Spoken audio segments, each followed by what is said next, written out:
President wange mwami Abtex ayasiwusa empisa n'avuganya vice president we ate n'atayagaliza muyimbi omuto gwe bayita pallaso omuto waffe. Tubeera n'obuzibu ffenna n'abayimbi naye ate si kirungi kukuma muliro mu bayimbi ng'oyagala balwane nti okole show, kuba kye yakoze agamba nti gye omwana omuto ajja kuvaayo ajja akube kamiliyoni big eye akube kamiliyoni empi kamiliyoni amukube wanamala omukuba alange show nti bakubye big eye. So kwe kinabagambye nti tuteeka sente tukuma omuliro mu bana abaana okusibuka empisa ate nga twakola federation y'abayimbi ekulemberwa mwami Kenzo Musuuza ne federation y'aba Nakatemba mwendi vice president ate ne pallaso mwali vice president side eri ne Shiba. So twabikola kutereeza bino obuvuyo ezalawe n'okwagala okuvuganya okutalina makulu. Amateeka tugayina naye waliwo abantu abatondebwa nga balina kola loss, so yanoonyeza loss agenda gikola ebyaddala.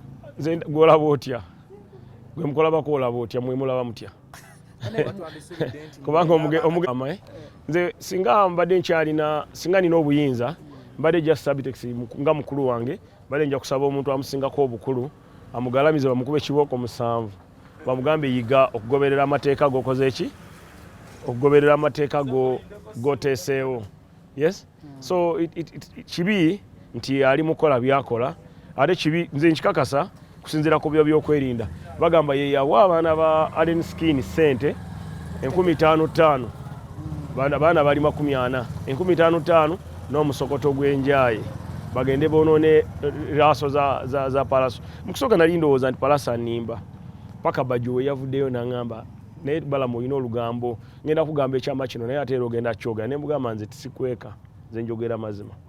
Mwami Bajo ne yanza kumbuulira era nja kumutegeeza nti wawa abayaye sente bakube pallaso ofune favor okole show ya Alienskin. Alienskin is a young man muvubuka muto munange muto wange era nandibadde njagala muwagire era bwe nabanga nzijuze erugogo abaana babafikidde ku mulyango saawa 12 saawa emu nja kubatwala nja kubateerawo bus ebatwale ku Freedom City nange bwe mba amaze okukola erugogo mbadde njagala ndabeko ku show ya Alienskin. Njagala kusooka okwebaza omwoyo gw'omugenzi Kato ng'akyali mulamu ayasembyeyo okukola promotion ya show yange ne pallaso. Ayagambye nti ye tagenda mu banyu banjaye yagenda mu show y'aba gentleman. Yagambye nti abantu abategeera nabirabye ku BTM ne ku TV za mwendala nti abantu abategeera bonna bagenda wa lugogo talina gagenda kumuyiriza njaye. So yoyo Kata ayogera amazima gamanyi ate nga abantu abalinga Kato bonna bajja kujja era tukoze enteekateeka ngambye pallaso okuteekawo moment ey'okujjukira omwoyo gw'omugenzi Kato mu Ekivulu ky'Olwokutaano bwe tunaba tuli lugogo tujja kuzikiza ebyuma n'amataala okumala ddaka nga 10 okulaba nti tusabira omwoyo gw'omugenzi ate n'okuteekawo ndowooza pipa oba kabo abantu buli muntu kyanasobola okuteekamu okuyambako ku lumbe lwa mukwano gwaffe. Nga tumaliza akatalekeka nga vice Kato Olubwama tumufiiriddwa abadde munakatemba abadde comedian abadde muyimbi abadde promoter abadde media owner ng'ayina television. So nze ate nga munabyamizannyo kubanga bwe twakolanga emipiira ng'akola kaliisoliiso. So tusubiddwa omuntu omulungi ate tusubiddwa omuntu akkiriza mu bibi ebyebuwanga byabwe ebyekinansi. So nsobola omugamba nti omusamize omuto nsobola obagamba nti omuyimbi. Abayimbi bano bwe mulaba bonna aba golden bonna aba eagles ba misachi bani bonna bayitako mu mikono gya Kato Olubwama. Manager wa eyafula eagles okubeera amaanyi mwami Kavuma Musa yatendekebwa Kato Olubwama. So wetuddayo emabega kuba ndongozi gye tuyita eya band ayina omukono ku industry ku ndongo ya band. Wetugenda mu studio mu theatre ba Segawa ne Kato ne Abe Mukiibi ne mwami Senkubuge ne Benoni Kibuuka ne muganda we omuganda oli omulala omukungu wa Kabaka be batandika drama waabwe ne Christopher Mukiibi batandika drama waabwe mpola mpola kati bonna balaba basula mu kigaga basula ku nsozi muntu wa atinyo ate mu ddaama eri ng'ebigambo ebyaze bigambibwa nti ayinza omalawo weeks nze siri wa kika kye ndi mukungubazi sinasoma ddaama erye naye bwe baba nga yakola eddaame ab'ekika kye bajja kusalawo olukiiko lw'abataka ekika mwava okugoberera kyeyabasaba kitalo nnyo mukwano gwaffe marketing manager wa show yaffe ya pallaso ndera kulanga kuyasembi yokola kwadde kwa show yaffe ngagamba yagenda mu show y'abategeevu tagenda mu show y'abanywi banjaye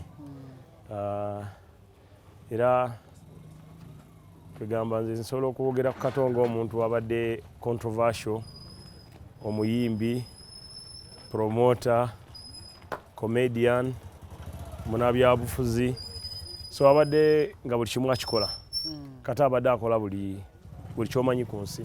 Uncle Balamu olw'olunaku lwaleero z'ennaku z'omwezi ezimu Small Access weyatuleka content providers bonna baabo bali mu kugenda ate nga badde bamaanyi mu industry kitulekawa ate kino kitegeeza omanyi ekisinga obukulu Katonda yagaba ate yajjawo ate wajjawo alina engeri gy'aleetamu ebirala.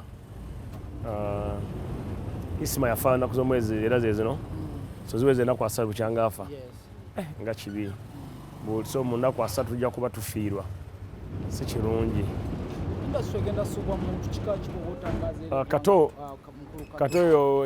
Kato y'omuntu gwemanya alumba era akuvuma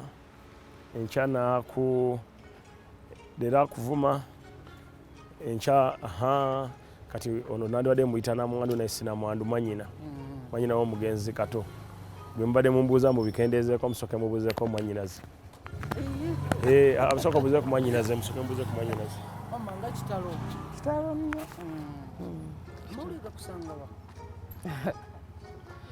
ngafunye ku makya